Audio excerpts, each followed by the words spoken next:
ونستعينه ونستغفره ونعوذ بالله من شرور أنفسنا ومن سيئات أعمالنا من يهده الله فلا مضل له ومن يضلل فلا هادي له أشهد أن لا إله إلا الله وحده لا شريك له وأشهد أن محمدا عبده ورسوله اللهم صل وسلم وبارك على نبينا محمد وعلى آله وصحبه أجمعين أما بعد. Baik ibu-ibu sekalian yang dimuliakan oleh Allah Subhanahu wa taala, masih melanjutkan kajian kita dalam sebuah risalah singkat mulakhas dari kitab Fiqh Thaharah karya dari Asy-Syaikh Alawi Ibni Abdul Qadir As-Saqaf rahimahullah, di mana insyaallah hari ini kita melanjutkan lagi dari bab Sunan Fitrah. Ya. Maka di sini kemarin kita sudah membahas termasuk di dalam fitrah manusia yang pertama adalah hendaknya seseorang itu mencukur apa bu? Mencukur jenggot atau kumis?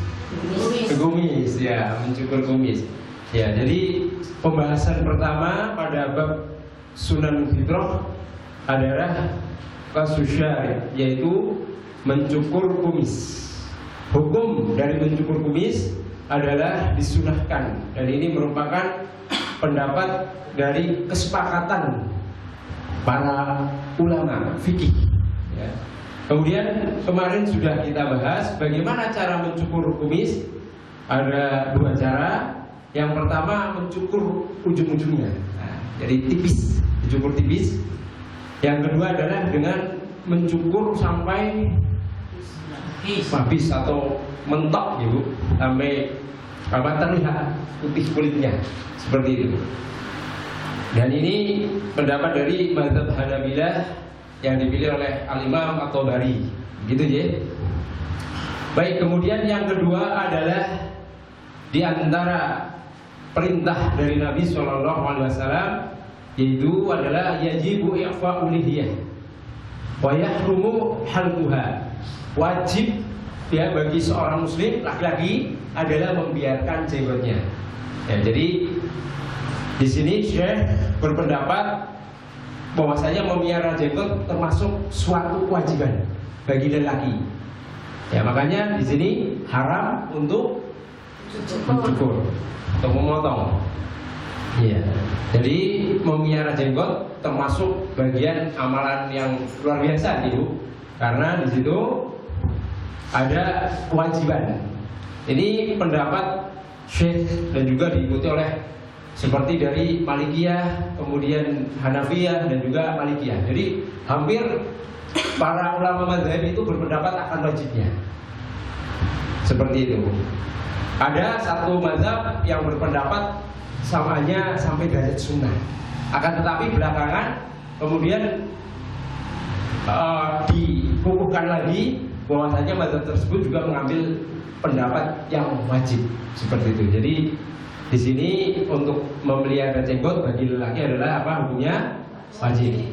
Kalau kumis malah justru harus dicukur. Jadi perbuatan dua itu atau amalan dua itu adalah dalam rangka juga mengikuti perintah Nabi. Jadi dulu Nabi SAW itu memerintahkan para sahabat untuk menyelisihi orang-orang dari kaum kafir, ya. Untuk apa? Agar kita kaum muslim ya tidak mengikuti Yahudi, ya, atau Nasoro, agar kita memelihara jenggot kita dan mencukur kumis. Karena mereka itu biasanya apa? Orang-orang Yahudi dipangkas. Seperti itu. Baik, berikutnya yang ketiga adalah as-siwak. Ya, siwak. Siwak apa sih, Bu? Kayu siwak. Iya. Sosok gigi. Sosok gigi ya. Jadi siwak itu adalah menggunakan kayu atau semisalnya untuk membersihkan gigi, ya, atau menghilangkan bau mulut. Nah, itu siwak. Terus bagaimana hukum siwak, Ibu? Hukum siwak apa? hukum siwak? Wajib, sunnah? Masih sunat, masih wajib. Siwak di sini Syekh memandang mandu. Jadi apa?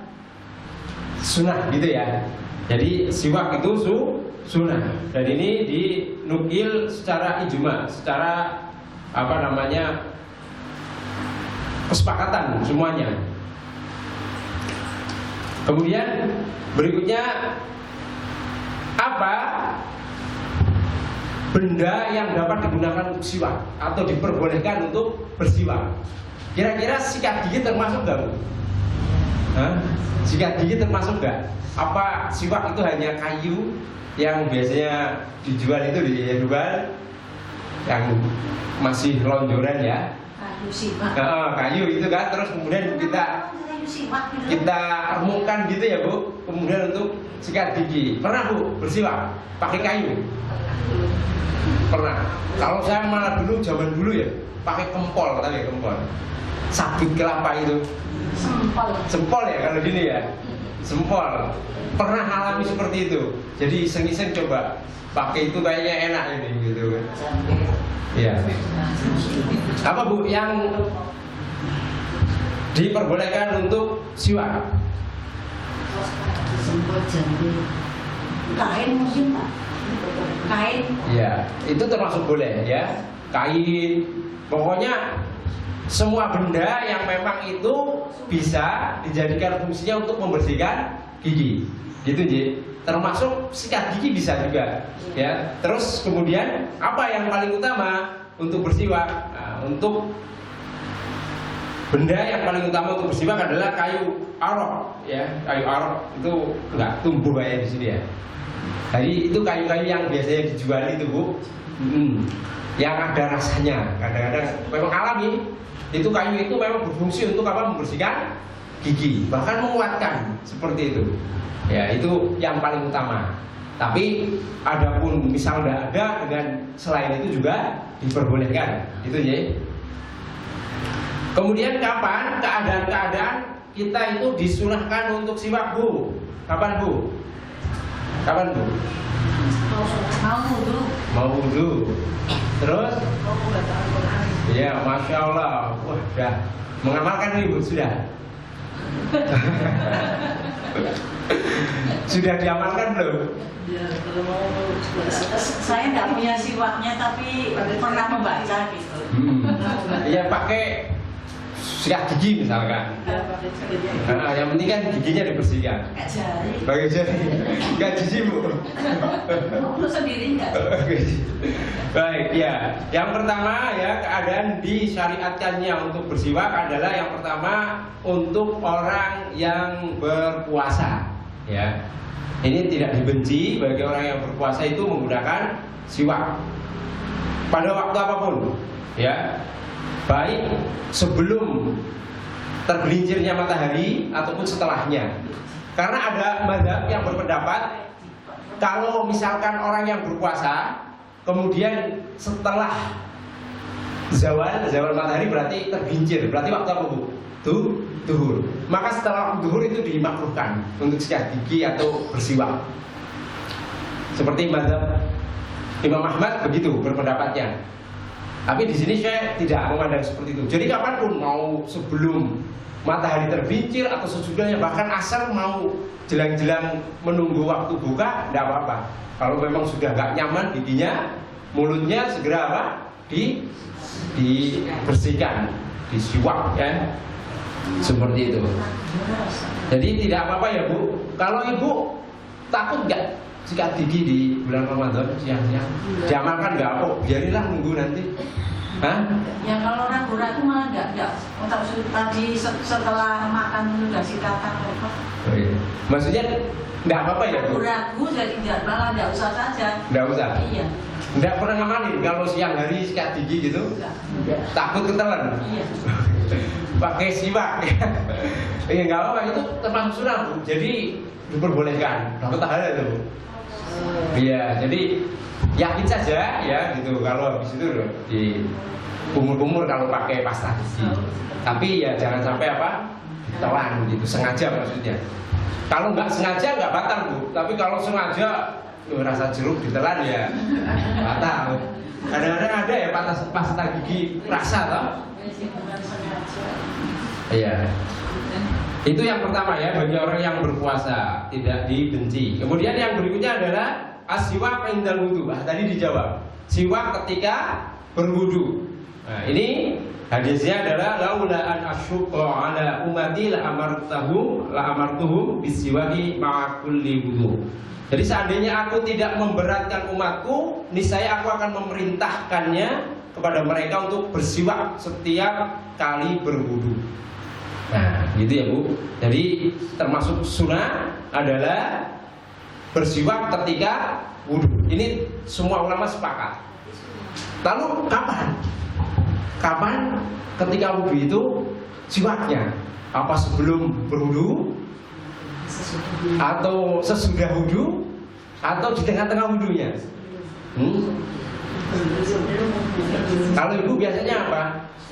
Sebelum. Jadi sebelum mencuci tangan sikat gigi dulu atau bersiwak dulu, kemudian baru wudu. Ya, itu salah satu pendapat. Ada yang berpendapat sebelum kumur-kumur. Jadi setelah mencuci tangan, kan kumur-kumur ya, setelah mencuci tangan baru sambil siwak. Ada yang pas kumur-kumur. Gitu. Jadi ada beberapa pendapat. Tapi kalau mau diamalkan sebelumnya ya lebih nggak menyibukkan mungkin ketika berwudu. Kadang-kadang kalau sudah mencuci tangan, aduh repot ya untuk gerakan lain mungkin seperti itu. Ya tidak apa-apa karena tidak biasa. Artinya monggo yang sudah biasa diamalkan. Ya.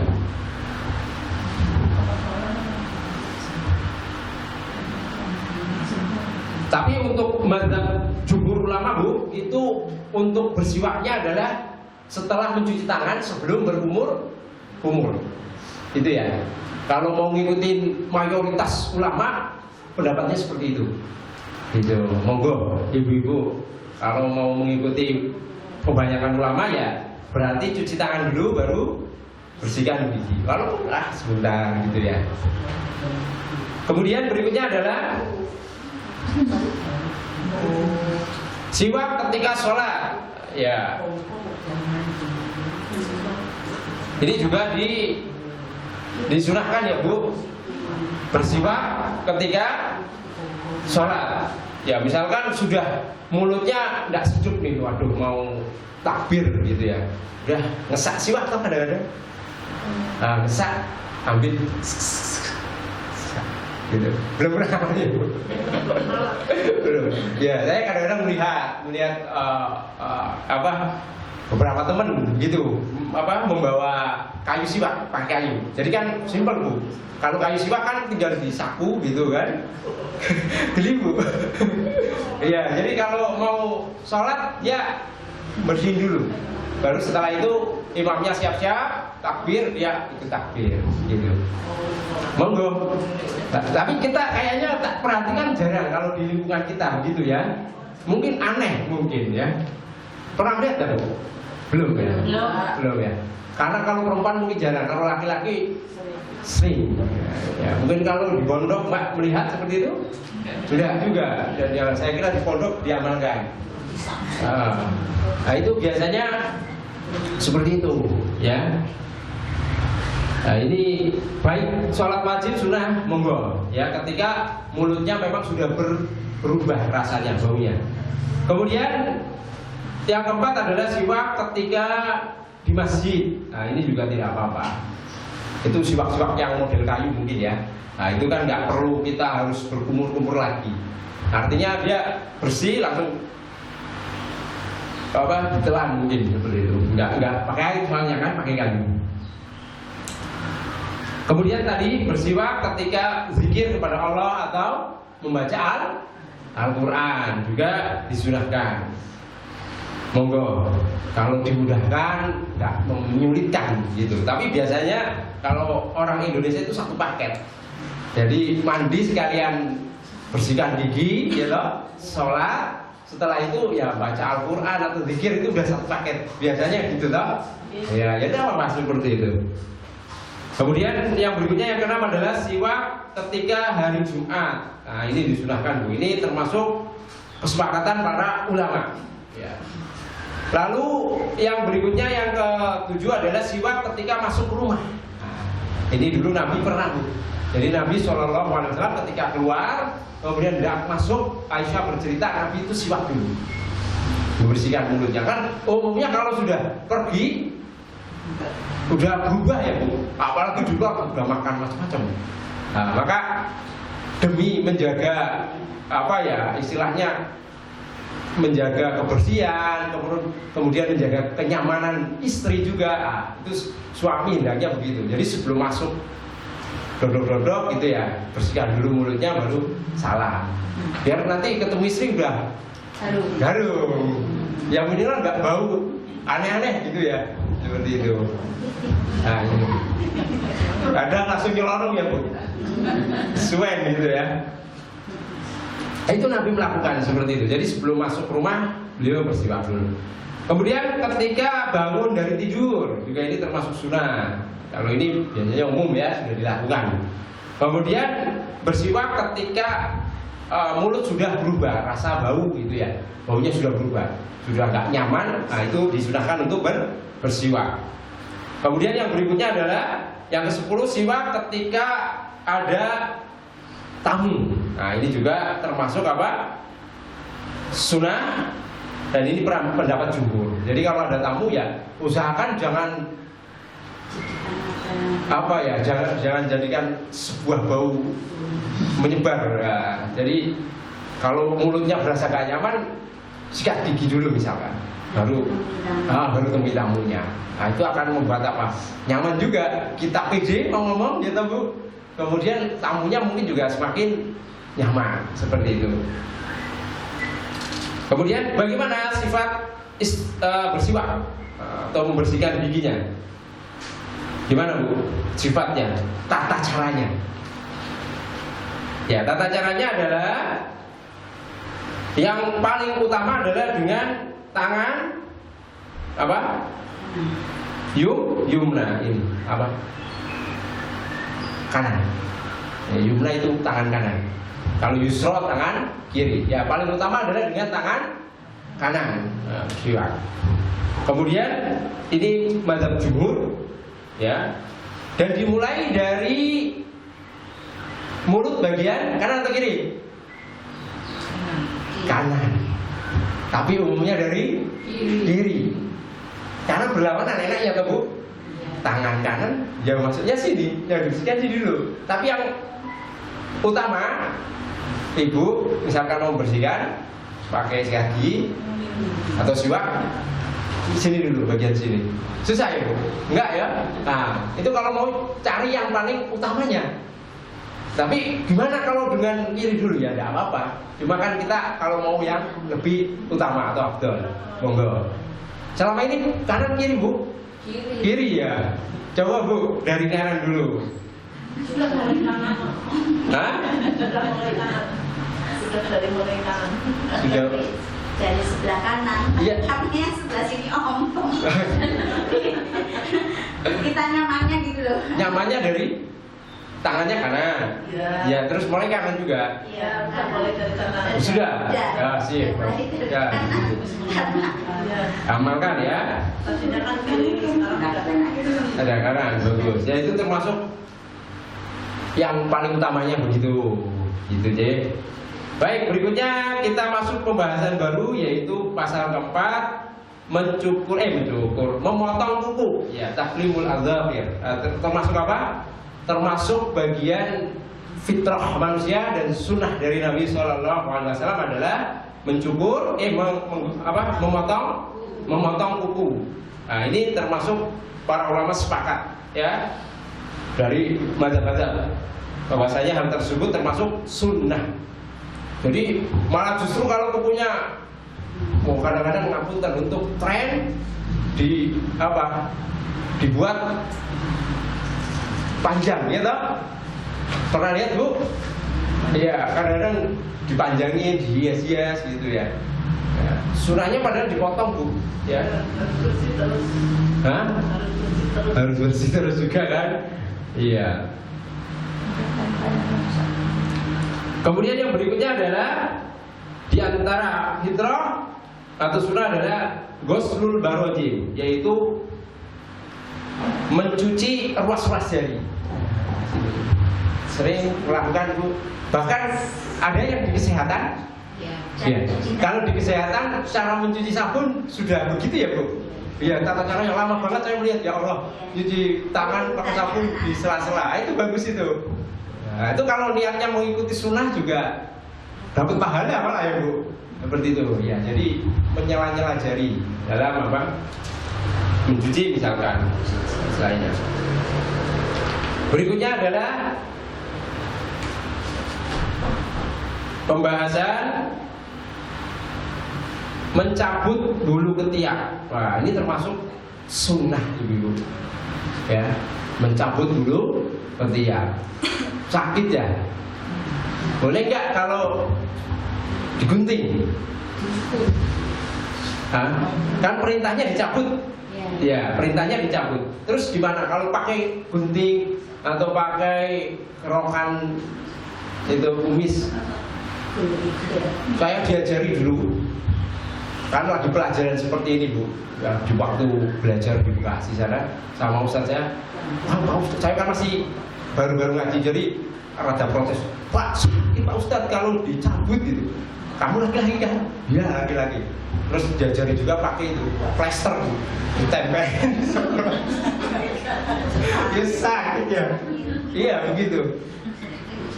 Sakit gak ya? Saya nggak berani coba sih sampai sekarang. Iya. Jadi malah di apa? Kamu laki-laki kan? Ya udah. Malah disuruh begitu. Gimana, Bu? Boleh nggak? Boleh nggak dengan gunting atau kerokan? Boleh ya, boleh ya. Tapi utamanya dicabut. Bahkan pakai obat kimia untuk kerontokan juga ada apa-apa.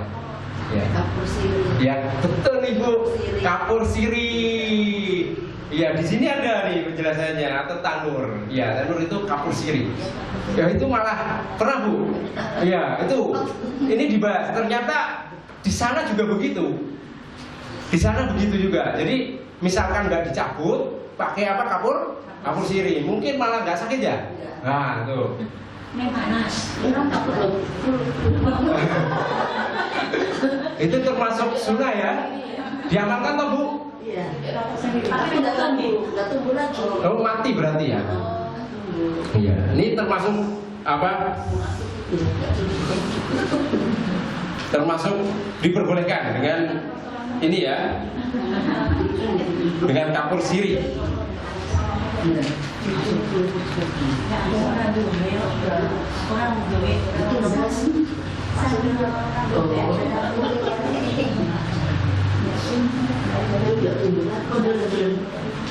Baik, berikutnya Bu.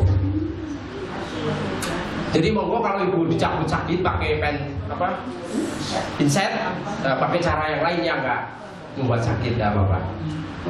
Diperbolehkan. Terus berikutnya adalah bagaimana atau pasal berikutnya adalah al-istidad. Apa istidad? Maaf ya Bu, saya agak vulgar di sini karena memang itu bagian pembahasan. Jadi istidad itu adalah mencukur bulu di sekitar kemaluan, gitu ya. Ini hukumnya adalah sunnah, Ibu ya. Hukumnya sunnah dan termasuk kesepakatan para mazhab ulama. Gitu ya, mencukur bulu kemaluan. Jadi ngapunten, jangan dibiarkan sampai panjang seperti itu. Kemudian bagaimana, kapan yang seharusnya ada nggak waktu batasan? Waktu batasan membiarkan bulu itu sampai bertahan gitu, nggak cukur. Nah di sini dijelaskan dibenci meninggalkan mencukur itu ya, kalau sampai istilahnya lebih dari 40 hari. Ini nggak hanya bulu kemaluan, termasuk tadi apa? Ketiak, kuku, terus kumis, ya. Nah, Nek jenggot sunahnya dipiara, Bu. Ya, bahkan ada pendapat yang wajib, itu pendapat kebanyakan ulama juga wajib.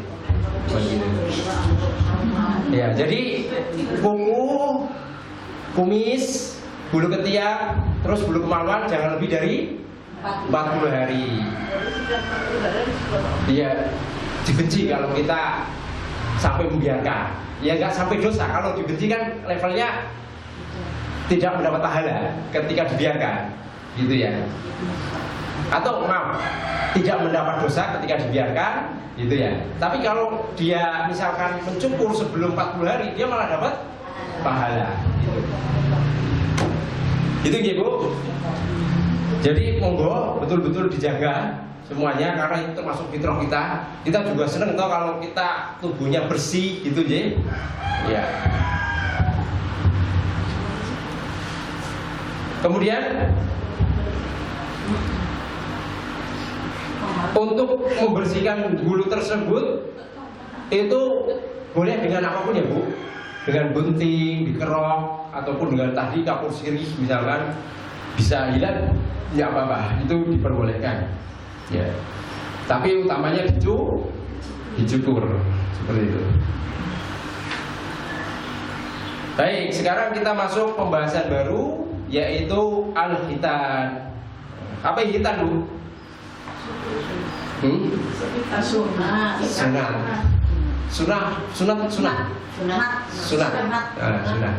Sunat ya, speed kalau bahasa Jawa. Speed ya. Di sini sama, Bu.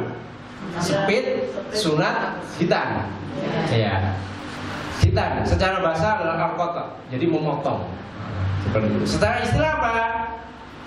Secara istilah adalah memotong kulit ya yang menutupi pucuk zakar ya, itu bagi laki-laki. Terus bagi perempuan adalah memotong sebagian dari daging yang apa ya, diistilahkan dengan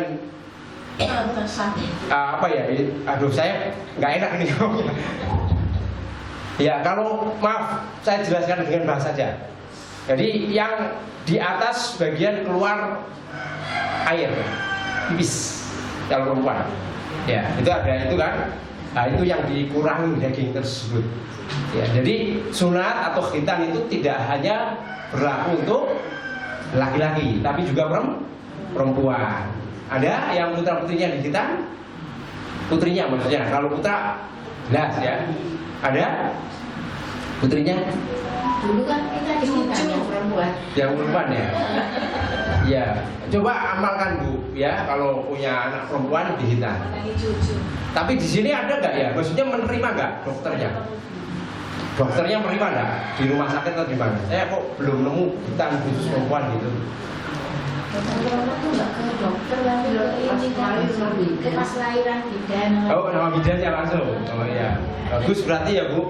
Maksudnya kalau sudah langsung bagus gitu ya, artinya diamalkan ya. Itu ya, jadi itu. Kemudian khitan pada asalnya adalah disyariatkan di dalam agama Islam. Ya, dan dia termasuk sunnah fitrah. Kemudian kita akan bahas bagaimana hukum khitan ya, dan juga faidahnya. Pertama adalah syariatul khitan. Di antara hikmah-hikmah khitan, kira-kira apa, Bu? Kenapa kok syariat Islam menyuruh pemeluknya untuk berkhitan? Tentu ada hikmahnya biasanya. Apa, Bu, hikmahnya? Kesehatan. Enggak ada lain? Ada lain nggak kira-kira hikmahnya? Biasanya banyak ya hikmahnya. Ya. Yang pertama adalah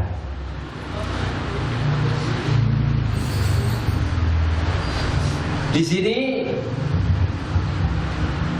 adalah cara Allah untuk memperkenalkan agamanya, ya, agamanya kepada umatnya atau hambanya ya.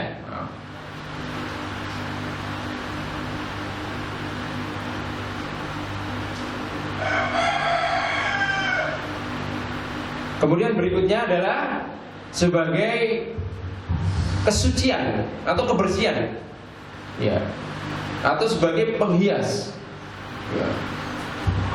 Yang berikutnya diantara hikmahnya adalah untuk mengontrol syahwat. Ya, jadi hitan itu malah justru bisa apa? Untuk mengontrol syahwat. Jadi biar dia tidak mudah kena syahwat tinggi. Jadi bisa kontrol syahwat-syahwatnya. Kalau sedang syahwat pun bisa mengendalikan gitu. Jadi untuk pengendali syahwat gitu ya. Kemudian berikutnya faedah kesehatan ketika berhitan. Ya. Jadi faedah ditinjau dari sisi sehatnya ya Bu ya. Yang pertama adalah untuk menjaga dari infeksi pada kemaluan laki-laki ya. Itu yang pertama. Jadi menjaga apa? Menjaga infeksi. Kemudian juga menjaga infeksi dari tempat untuk mengalirnya air kecil ya. Kan biasa laki-laki ada jalurnya ya. Nah itu kalau sunat insya Allah bisa menjaga dari infeksi. Lancar toh pipisnya jadi. Kemudian juga hitan bisa menjaga dari cancer sini secara kesehatan. Dan juga hitan bisa menjaga dari penyakit-penyakit kelamin. Ya. Kemudian juga hitan termasuk pencegah dari mikroba ya, atau bau-bau yang mungkin tidak sedap gitu ya. Jadi hitan itu bisa mencegah dari timbulnya bau tidak sedap. Terus bagi perempuan, hitan bisa mencegah dari cancer tadi udah ya. Kemudian hukum hitan, apa Bu hukum hitan untuk lelaki? Sunat wajib?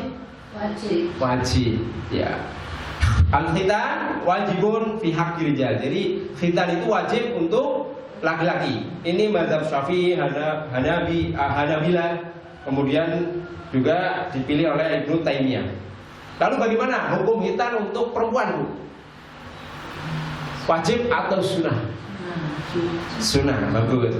Jadi hitan untuk perempuan termasuk sunnah. Tapi kalau laki wajib. Lalu bagaimana hukum orang yang tidak kuat kalau dihitan? Lemah dia. Jadi kalau dihitan, ada ibu mungkin pernah mendengar penyakit yang dia ketika luka darahnya nggak berhenti. Apa namanya? Hemofili. Ya, ada ya. Itu bagaimana kalau disunat? Kan berarti termasuk yang tidak kuat. Iya, bagaimana? Yang ada kasus seperti itu. Kasus-kasus yang tidak memungkinkan dia untuk sunat. Begitu. Kalau dia berasumsi jika sunat bisa mendatangkan kematian atau bahaya untuk dirinya, maka di sini tidak apa-apa, ya, tidak sunat. Biasanya orang yang kena penyakit apa tadi? Hemofili ya. Itu kan sangat bisa beku ya. Ketika disunat mungkin bisa nggak berhenti malah bahaya. Setiap luka dia darahnya terus. Berarti kalau disunat kan ngocok. Iya. Seperti itu berarti tidak. Atau misalkan maaf, ada simba-simba sepuh usia 80 tahun. Tadinya nggak beragama Islam. Akhirnya dia dapat hidayah, mengucapkan syahadat, masuk Islam. Kalau disunat bahaya nih, sudah sepuh, ya toh, bisa mendatangkan kematian juga. Maka misalkan keadaan seperti itu juga tidak wajib lagi bagi dia. Masya Allah ya. Jadi syariat kita itu indah. Ada hal-hal yang meskipun wajib tapi ada keadaan tertentu tidak diwajibkan karena adanya uzur syar'i. Gitu jadi. Nah.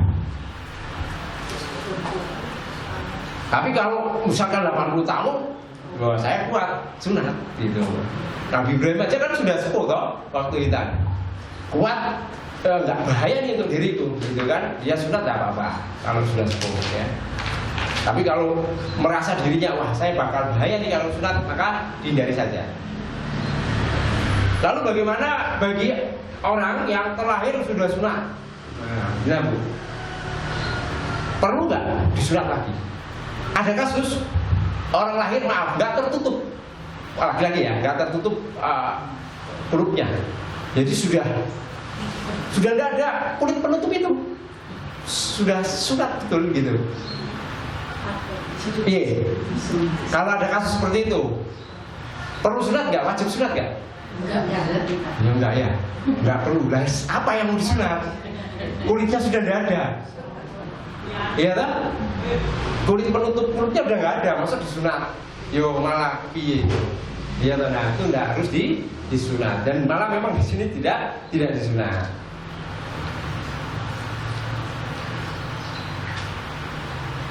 Baik, berikutnya adalah, tapi ini mutakhirin ada pendapat di ini aja, digesekkan dengan apa, pisau.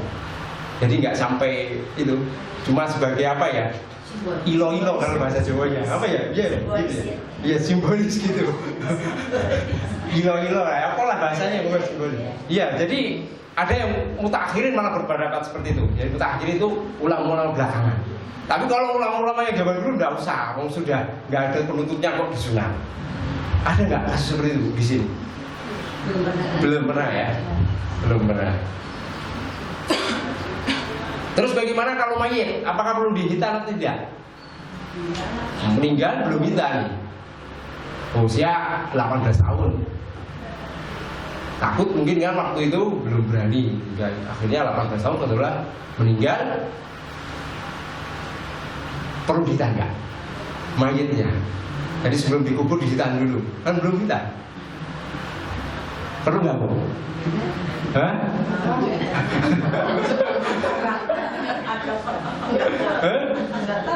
Tidak tahu ya. Jadi tidak perlu ya.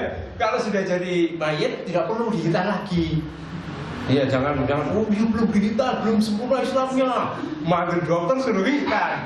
Waduh, yes. Wis mayit lagi kan? Kasihan. Jadi tidak perlu dihitan gitu, J. Iya. Kemudian apa? Ya. Ketentuan dari barang yang dihitan itu, maksudnya kepala laki-laki kulitnya seberapa yang harus dihitan, atau perempuan daging yang diambil seberapa, begitu, J. Ya, jadi kalau lelaki itu cukup memotong kulit yang menutupi apa, kepala zakar ya, zakar itu kepala laki-laki. Itu cukup, itu sudah sah. Jadi nggak perlu bilang semua gitu misalkan. Jadi cukup yang menutup. Iya. Saya mau bicara itu malu, Bu. Ya, saya pakai zakar aja ya. Nah. Terus berikutnya adalah hitan untuk perempuan. Gimana tuh, Bu? Ya, jadi cukup apa ya, ngambil bagian sedikit ya, apa ya, kalau saya mau ngomong bahasanya nggak enak ya, pokoknya kalau tempat untuk buang air kecilnya itu lubangnya bagian atasnya gitu ya, seperti itu yang diambil seperti itu. Dan tidak boleh apa namanya ya, berlebihan, wabul banyak itu nggak boleh, cukup sedikit aja. Ya kalau di sini malah digoreng ya, disayat sedikit. Ya pokoknya jangan sampai apa gula. Enggak sampai seperti itu ya, Bu. Jadi jangan berlebihan. Kalau untuk perempuan itu cukup diambil sedikit saja. Kemudian waktu hitan, kapan wajibnya, Bu? Kapan? Ketika bayi, ketika tamyiz, ketika balik, atau ketika sudah dewasa. Kapan wajib orang dihitan? Ya itu karpe bocah ya. Wajib dihitan itu ketika sudah balik. Ya, kalau sudah memasuki balik, berarti kalau laki-laki mimpi basah, kalau perempuan haid, ya itu sudah wajib. Tapi kan karena konteksnya wajib berarti untuk laki-laki. Seperti itu. Apakah ada batasan waktu? Oh, ada batas waktunya enggak? Misalkan harus sudah 20 tahun, harus nih. Nah tadi ibunya bilang, yo karena bocah gitu toh. Misalkan caranya usia 50 tahun, Bu. Gimana? Hah? Iya, Bu. Tapi kebanyakan anak sunat itu biasanya di SMP. Ya, SMP. Ya itu usia balik umumnya kan di SMP ya, itu bagus. Ya, tapi apa ada batasan khusus sudah? Kalau dalam syariat kita tidak ada batasan khusus. Jadi meskipun usia 25 tahun ya tidak apa-apa, sudah. Seperti itu. Jadi tidak ada batasan khusus ya sampai kapan? Karena ini luas ya perkaranya. Dan juga tadi menjaga maslahat orang yang disunat. Takutnya kalau masih bayi bahaya. Atau dia punya penyakit, berarti dokter memvonis ini jangan dihitan dulu sebelum sampai usia 45 tahun misalkan. Biar kuat dulu gitu. Secara mental, secara apapun gitu ya, kondisi sehat. Ya tidak apa-apa seperti itu. Tetap kalau sudah balik, sah nggak sholat, Bu? Diterima nggak? Kadang-kadang kan ada, belum sunat, belum apa ya, belum wajib gitu melakukan ini itu gitu, kurang pas ya. Jadi wajib tidaknya ukurannya ketika apa, balik gitu. Udah balik belum sunat tetap saja dia kena beban syariat. Kalau nggak sholat dosa, kalau sholat dapat pahala begitu. Jadi tinjaunya di situ. Tapi bagus nih di budaya kita. Budaya kita itu umumnya kalau menyunat itu usia kelas 6 SMP begitu ya. Nah itu bagus. Jadi ngepasi pas mereka balik. Nah, seperti itu.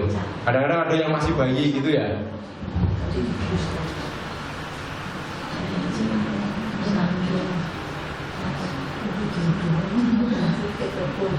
Kemudian siapa yang harus menghitan, Bu?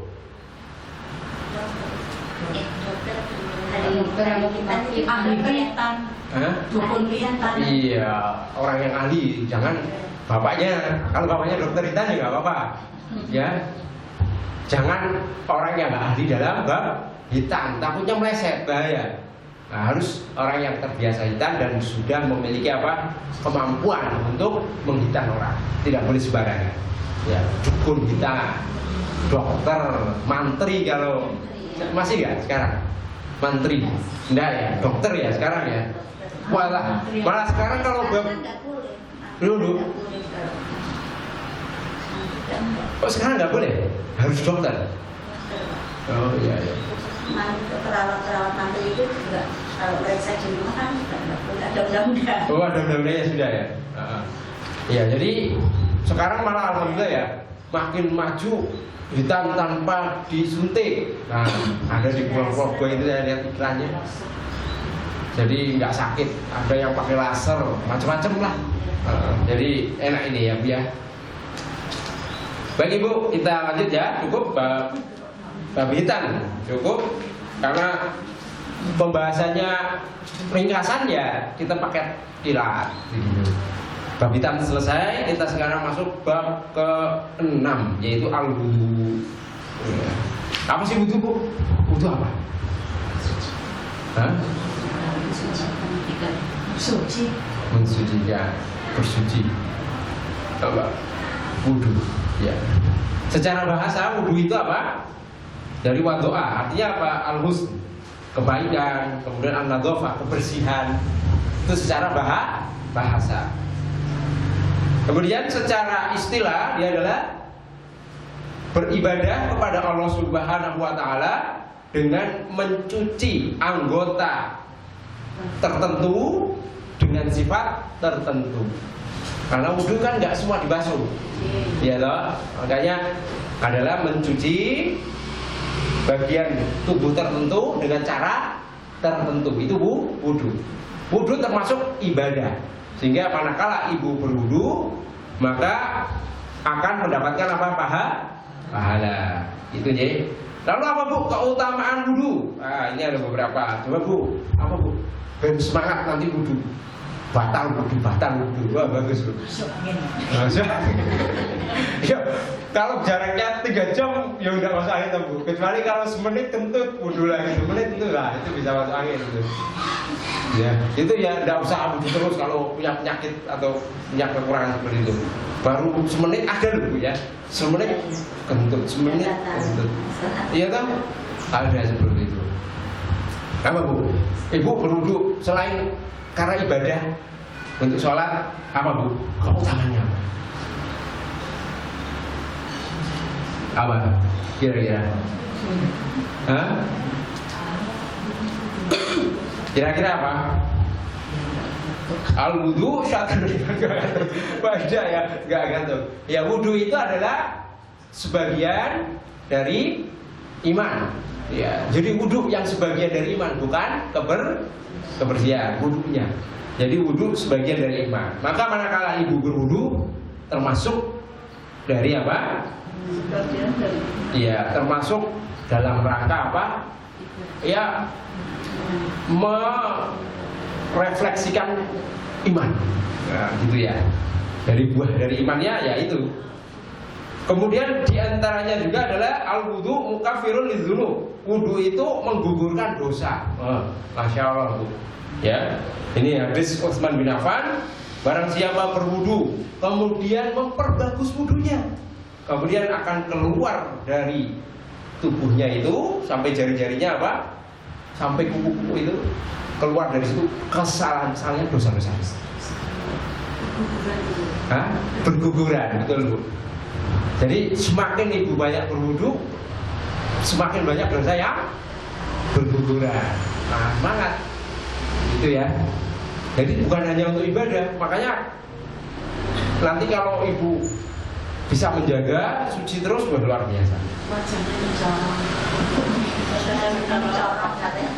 Wajahnya Iya, ada nanti ini di sini Bu, termasuk faedahnya betul itu. Sebelum tidur itu sebaiknya wudhu. Iya, betul. Ngamalin Bu. Iya. Iya, sip. Pokoknya diamalin yang baik-baik ya Bu ya. Kita ngomong enggak? Kasen. Udah ikhtiar ya, udah dapat pahala. Ada dua udah. niat ya Pak Ya, udah. dan melaksanakan. Iya, udah mengikuti sunnah, udah digugurkan dosa-dosanya melalui wudu. Mau makan keluar. Ya, lumayan lah ada yang dapat kan begitu. Iya toh. Kemudian berikutnya yang ketiga adalah menjaga wudu itu diantara tanda orang yang beriman. Nah, ya, menjaga wudu. Jadi batal wudu, tapi itu kalau nggak memberatkan. Ya kalau yang 5 menit kentut, 5 menit kentut gitu ya. Ya masuk angin nanti malah bahaya. Nah, mending ya kalau memungkinkan ya tidak memberatkan. Kalau menjaganya dengan menahan betul itu bisa. Ya. Ya asal kuat kok Bu. Kalau obat betul itu Pak. Nanti kentut. Ada apa Bu? Ada. Oh iya. Iya kemarin pas ibu yang ngetas saya. Ya asal enggak bahaya. Bawa sih membawa jangan banyak-banyak nanti enggak bisa kentut. Iya, maksudnya yang penting enggak bahaya untuk tubuh. Lalu bahaya ya dihindari. Karena jangan sampai kita pengen hal lain tapi malah membahayakan diri kan? Ya jadi dihindari. Hah? Nah, enggak bisa kentut, biayanya mahal Bu. Malah justru itu. Artinya ya normal lah, orang kentut itu normal gitu ya. Kalau mungkin lagi ibadah khusus, misalkan ibu sedang umroh kan panjang rangkaiannya ya, dia butuh menjaga betul. Ada tawaf, ada sa'i kan sampai selesai bisa 2 jam 3 jam. Nah itu kalau orang yang ketutan kan boleh-boleh wudu nanti. Nah mending apa? Itu nggak apa-apa sesekali. Tapi nek hari-hari biasa ya hindari lah. Bahaya. Takutnya. Baik, berikutnya adalah wudu sebagai tanda di hari kiamat untuk orang yang beriman. Masya Allah Bu. Jadi tadi ibunya bilang nanti mencolong, betul. Jadi nanti umat Nabi Muhammad itu akan nampak dari bekas wudu. Jadi Nabi Muhammad itu nggak bakal keliru nanti. Ada bekas wudhu, cahaya umatku sudah tahu. Karena apa?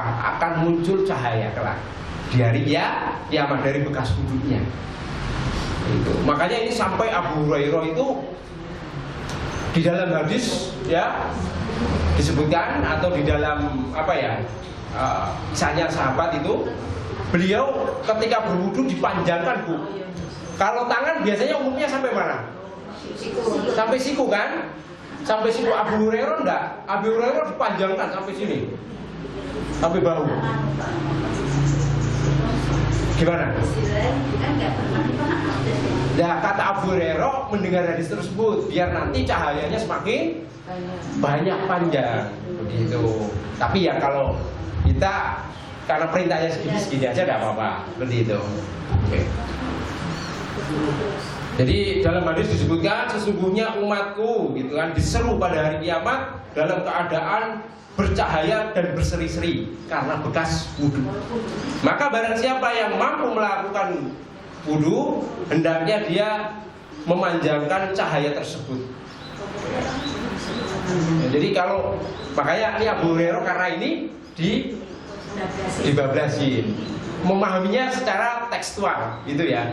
Padahal kita cukup cukup seperti biasanya saja itu sudah luar biasa. Ya nanti jadi petunjuk dari cahaya. Kemudian wudhu termasuk sebab di antara sebab kita masuk surga. Begitu J. Sebab untuk masuk surga. Lalu bagaimana kok bisa gitu ya? Di sini ada hadis menyebutkan tidaklah seorang muslim yang berwudu kemudian memperbagus wudunya, kemudian dia melakukan sholat 2 rakaat ya dengan betul-betul menghadapkan hatinya dan wajahnya kepada Allah Subhanahu wa taala, maka baginya wajib untuk masuk surga. Gitu. Jadi monggo Bu, sholat sunnah ya setelah wudhu luar biasa utamanya. Tadi Ibu kalau duha kan sudah selesai Bu, sudah nyuci piring, sudah masak, sudah nyuci baju, jemur, asah-asah, nyapu, mandi, ya ambil air wudhu sekalian, sholat 2 rakaat. Tapi wudhunya diperbagus, jangan gitu, diperbagus, ya disempurnakan. Setelah itu sholat 2 rakaat, sholat sunah wudhu, dapat utamanya. Kemudian apa? Sholat duha 2 rakaat dan 4 rakaat lumayan. Itu kalau bisa rutin luar biasa. Jadi amalan bagus gitu ya. Karena kan biasanya perempuan kalau ibu rumah tangga lebih banyak ruang kalau pas jam-jam duha 9-10 kan udah selesai biasanya manfaatkan. Kalau yang karir mungkin juga enggak ya, karena sibuk mungkin jam istirahat biasanya. Kemudian berikutnya pembahasan tempat-tempat kita disyariatkan untuk berwudu. Nah, kapan dulu?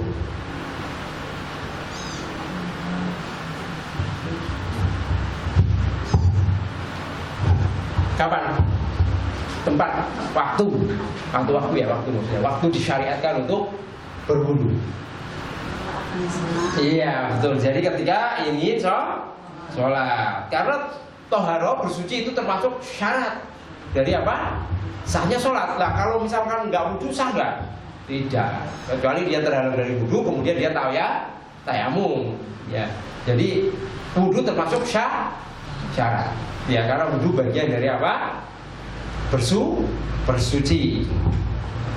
Kemudian berikutnya adalah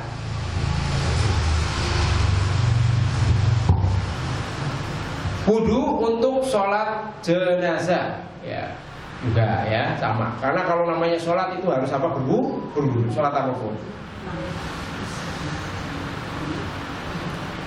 Lalu berikutnya adalah berwudu ketika sujud tilawah.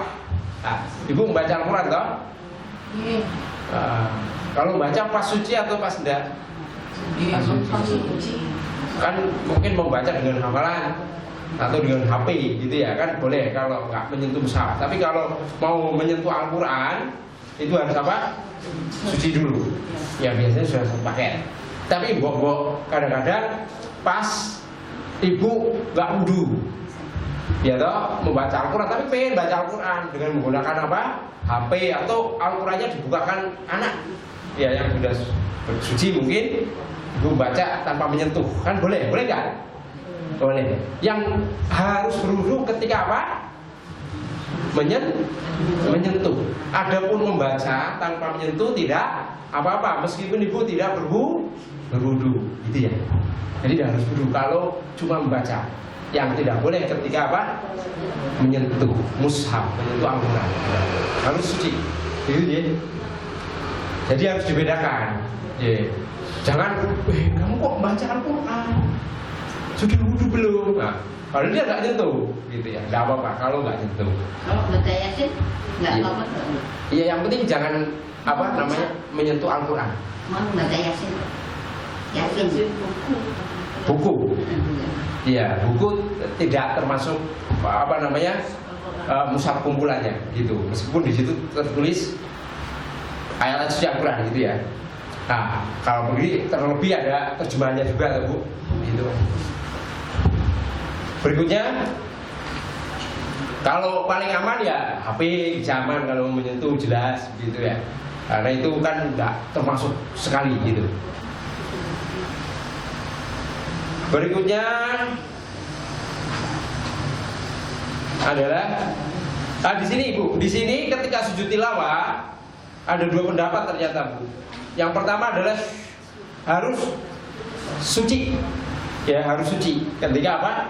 Ketika hendak sujud tilawah, misalkan membaca Al-Quran, kemudian ada ayat yang memerintahkan untuk bersujud, maka dia harus dalam keadaan suci. Itu pendapat pertama. Pendapat kedua adalah annat toharota laisat syarton li sujudi tilawah. Toharo itu bukan syarat. Iya. Yang pertama syarat, yang kedua syarat. Tapi untuk jaga-jaga kehati-hatian, ya usahakan suci saja ya. Dan kalau pas nemu sujud tilawah langsung bisa sujud. Gitu ya. Kemudian berikutnya, wudu ketika membaca Al-Quran, gitu ya. Boleh bagi orang yang berhadas dengan hadas kecil membaca Al-Quran tanpa menyentuhnya. Nah, tadi. Jadi membaca toh, misalkan dibukakan kemudian kita membaca, itu diperbolehkan, ya. Tapi kalau mau menyentuh, maka apa? Harus berwudu. Lalu utamanya meskipun tidak menyentuh, wudu atau tidak? Berwudu. Ya. Utamanya berwudu. Sudah jam 5 lebih ya Bu? Ya Allah, saya nggak lihat. itu kecepatan Pak. Oh kecepatan? Tak kira udah jam 5:04. Baik. Pas ya. Saya percepat ya Bu, saya selesaikan faedah wudu dulu. Berwudu untuk menyentuh Al-Quran. Nah ini harus ya, tadi sudah satu paket. Bagaimana hukum anak kecil menyentuh Al-Quran? Misalkan anak ibu usia 5 tahun, apa wajib suci atau tidak? Wajib berwudu tidak? Belum balik. Masih usia 7 tahun, 6 tahun. Lele tolong ambilkan Al-Quran ibu. Jangan habis sholat mau menyat abot susah, ya toh kadang-kadang malas toh, anaknya lagi main, nah biar dia dapat pahala, tolong tuh ambilkan Al-Quran ibu, boleh nggak? Dia nggak wudu, menyentuh, ini disunahkan juga ibu memperbarui wudu, gitu. Kalau nggak wudu gimana? Ya nggak apa-apa, tapi lebih baik memperbarui. Ya bilang biar makin semangat, takutnya nggak bisa dimamin ngantuk kan karena gak wudu dan. Terus ketika azan ini disunahkan kemudian berwudu bagi orang yang berjunub ketika makan, minum dan tidur. Ya, orang junub habis berhubungan badan, ya. Dia misalkan apa? Atau habis haid ya Bu. Ketika mau makan, tidur, kemudian apa? Minum, disunahkan apa? Berwudu dulu, gitu ya. Sunah saja ya Bu. Kalau enggak ya enggak apa-apa. Ya, terus disunahkan berwudu ketika ingin mengulangi hubungan badan. Bagi laki-laki ya, perempuan juga. Jadi kan habis berhubungan, sudah selesai, pengen nambah misalkan, wudu dulu. Gitu aja. Itu disunahkan seperti itu. Jadi harus ada jeda gitu ya, biar dapat pahala lebih maksudnya. Gitu ya. Itu diantara bab, diantara ketentuan-ketentuan kapan kita harus berwudu. Insya Allah untuk bab-bab lainnya kita lanjutkan pada pertemuan-pertemuan berikutnya. Karena sudah jam 5 lebih, saya akhiri. Ada kurangnya mohon maaf. Wabillahi taufiq wal hidayah. Wassalamualaikum warahmatullahi wabarakatuh.